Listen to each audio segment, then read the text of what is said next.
सकता है नितिन गडकरी का विभाग, एक महत्वपूर्ण विभाग जिसने बड़ा काम किया, सत्ता हो या विपक्ष सभी के चहेते बने रहे, ऐसे नितिन गडकरी का सड़क परिवहन मंत्रालय जा सकता है। वह मिलेगा किसे और जाएगा क्यों, इस पर आज हम चर्चा करने जा रहे हैं। और लोकसभा स्पीकर किसका होगा? क्या चंद्रबाबू नायडू जो मांग कर रहे हैं कि लोकसभा स्पीकर हमारा होगा वह उनका होगा, अथवा भारतीय जनता पार्टी अपने पास रखेगी? इस समझौते में क्या होगा, आज मीटिंग फिर से होने जा रही है। फिलहाल चंद्रबाबू नायडू की पार्टी यानी तेलुगु देशम पार्टी यह कह रही है, जो भीतर खाने की बात है, वह कह रही है कि स्पीकर हमें चाहिए। फिर कह रही है कि सड़क परिवहन राजमार्ग मंत्रालय हमें चाहिए समझौते में, और कह रही है कि ग्रामीण विकास मंत्रालय, बंदरगाह एवं शिपिंग के भी हम अधिकारी हैं। यदि ऐसा है तो हम समर्थन देने के लिए तैयार हैं। अब एक पार्टी और है, नीतीश कुमार की पार्टी, वह क्या चाहती है? अब आज इस पर ठीक से डिस्कशन होगा। यदि बातें तय होंगी तो फिर से 9 तारीख को प्रधानमंत्री के रूप में तीसरी बार नरेंद्र मोदी जी शपथ लेंगे, अन्यथा खेल बिगड़ भी सकता है। अभी ऐसा नहीं है कि केवल सरकार बन ही सकती है एनडीए की, कुछ भी हो सकता है, लेकिन ज़्यादा संभावनाएं यही हैं कि एनडीए की गवर्नमेंट बनेगी, क्योंकि भारतीय जनता पार्टी भी किसी स्तर का समझौता कर सकती है।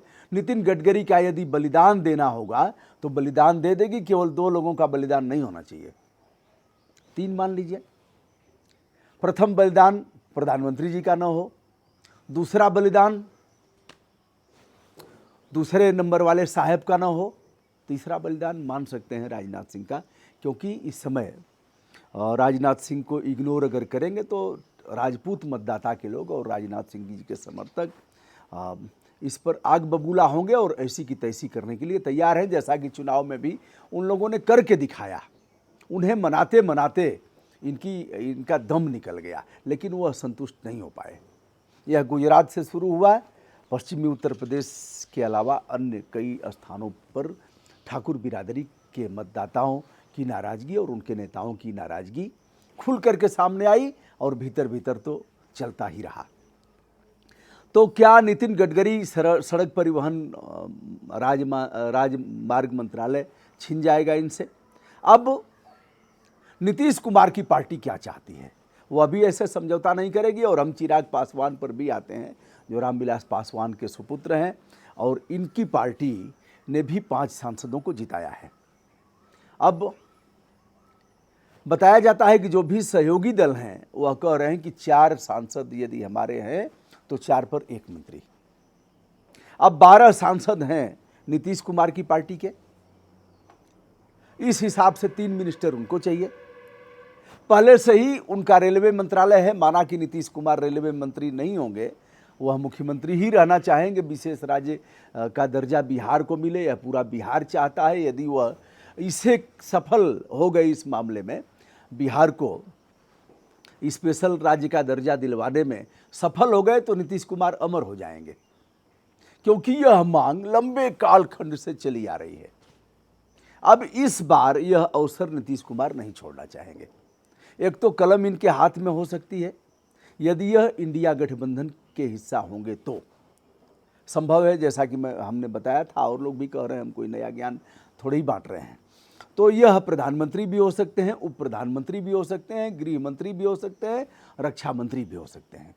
इसके नीचे वाला पद वह कोई नहीं लेंगे ऐसा। उससे बढ़िया तो बिहार राज्य का मुख्यमंत्री ही है। अब नीतीश कुमार की पार्टी क्या चाहती है? एक तो रेलवे मिनिस्टर रहे हैं नीतीश कुमार पहले से ही, अनुभव है उनको। रेलवे मंत्रालय किसी को दिलवाना चाहेंगे, अधिक से अधिक और भी ट्रेनें बिहार से जोड़ेंगे, वह इतना कर पाएंगे, नंबर 1।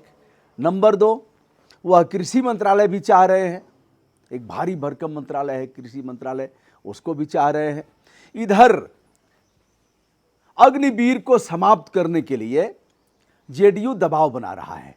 अब उनके देखा जाए, जनता दल यूनाइटेड के प्रवक्ता हैं केसी त्यागी, उन्होंने इस पर कहा है कि अग्निवीर स्कीम को समाप्त किया जाए। इस पर भारत सरकार यानी नई सरकार जो आ रही है उस पर विचार करे। संजय सिंह जो आम आदमी पार्टी के नेता हैं, उन्होंने तो यहाँ तक कह दिया है कि सेना के साथ गद्दारी किया है भारतीय जनता पार्टी की सरकार ने, इसे हर हालत में ख़त्म होना चाहिए।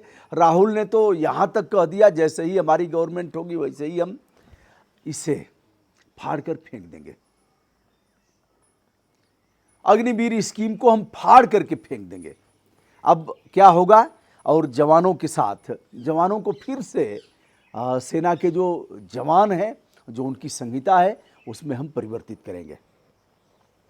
अब दोस्तों, यह रहा तेलुगु देशम पार्टी को कितने मंत्री मिलते हैं, क्या उन्हें लोकसभा का स्पीकर भी मिलता है। अब एक कहानी मुझे याद आ रही है, ऊसर जरन विदेश मरन अब ही कुछ बाकी बा, ऊसर जरन विदेश मरन अब ही कुछ बाकी बा। बड़ी कुटामट कुट्टम कुट्टा हुई थी, अब बाकी क्या है। अब इस यह कहानी बड़े काम की है, हमारे तरफ यूपी बिहार में इसे लोग सुनाते हैं। दादी माँ कहती थी, मुझे याद है, ऊसर जरन विदेश मरन, ऊसर में जल गए और विदेश में मर गए। फिर कहा कि अब ही कुछ बाकी बा, अभी कुछ और बाकी है। यह क्या है, पंडित जी ज्योतिष शास्त्र के बड़े जानकार थे और यहाँ जो ललाट पर लिखा गया है उसको पढ़ लेते थे। जो विधना ने लिख दिया छठी रात के अंत, छठी रात जब होती है तो इसी पर लिख दिया जाता है, ऐसे बताया जाता है।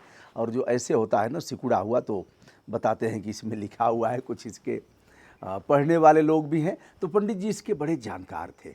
गए खेत घूमने तो देखा ऊसर वाले खेत में एक आदमी का कंकाल पड़ा हुआ है, कंकाल में केवल खोपड़ी है और खोपड़ी अधजली है, आधी जली है। पंडित जी ने पढ़ने का प्रयास किया कि क्या है यह, कैसे यहाँ आ गया हमारे खेत में, ऊसर वाले खेत में। तो पढ़ते पढ़ते उन्होंने साधना किया, ध्यान किया, तो लिखा था उसमें ऊसर जरन, ऊसर में जल गया। तो मान लिया उन्होंने कि तो जली गया है, आधी अधजली खोपड़ी है तो ऊसर में जल गया। आगे क्या है, विदेश मरण, तो विदेश में ही कहीं बाहर का इंसान है, विदेश में मर गया। ऊसर जरन, ऊसर में जर गया, विदेश में मर गया। फिर लिखा था और ही कुछ बाकी बा, अब और क्या बाकी है, इसका तो सब हो ही गया, बाकी क्या है। तो पंडित जी ने अपना गमछा निकाला और गमछे में उस खोपड़ी को बांधा, बांध करके चल दिए घर पर। घर पर आने के बाद उन्होंने खूंटी पर उसे लटका दिया कि बाद में इसे देखेंगे कि क्या बाकी है इसका, शोध करना था उसी पर। अब पंडित जी चले गए स्नान करने, तो पंडिताई ने देखा कि रोज तो कुछ न कुछ बांध के ले आते हैं, कुछ उसमें खाने पीने का सामान होता है, कोई न कोई गिफ्ट होता है, कथा वार्ता करके कुछ न कुछ ले ही आते हैं, तो हमें देते हैं। आज वजह क्या है कि हमें नहीं दिया, इसका मतलब कुछ है इसमें, कुछ हीरे जवाहरात चाहे विशेष कुछ चीज़ इसमें दिख रही है। पंडिताइन ने उसे उतारा, देखा तो खोपड़ी थी।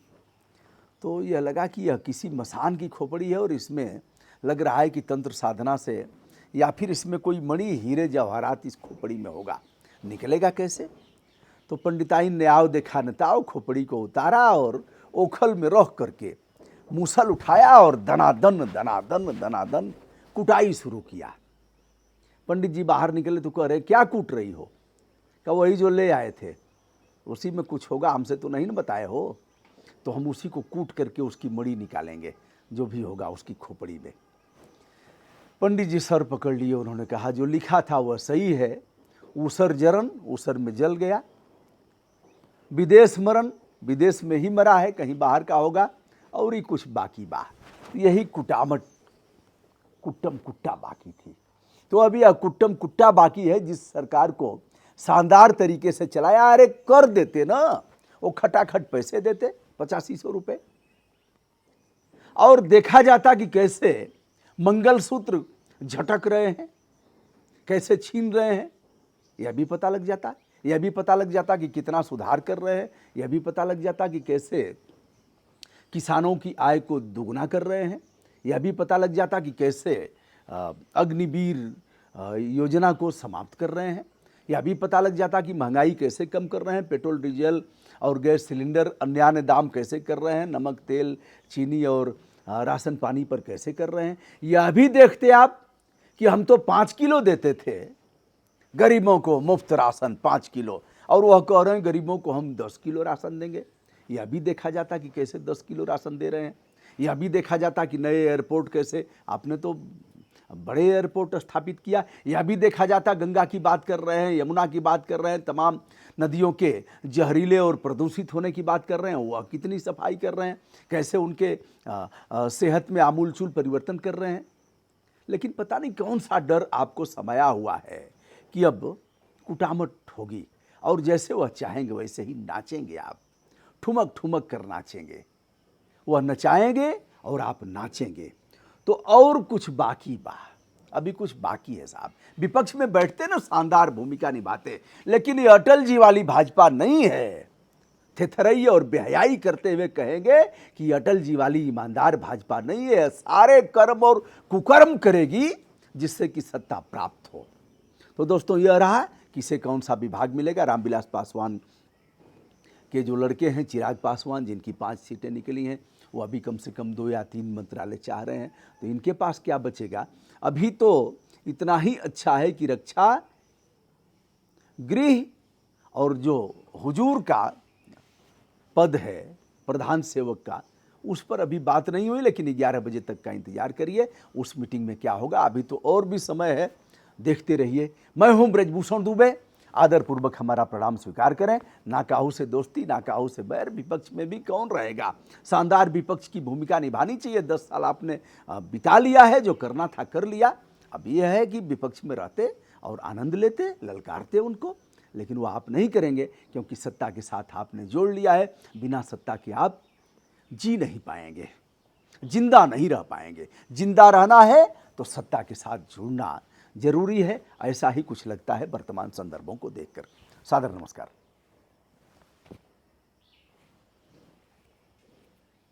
बंद करो।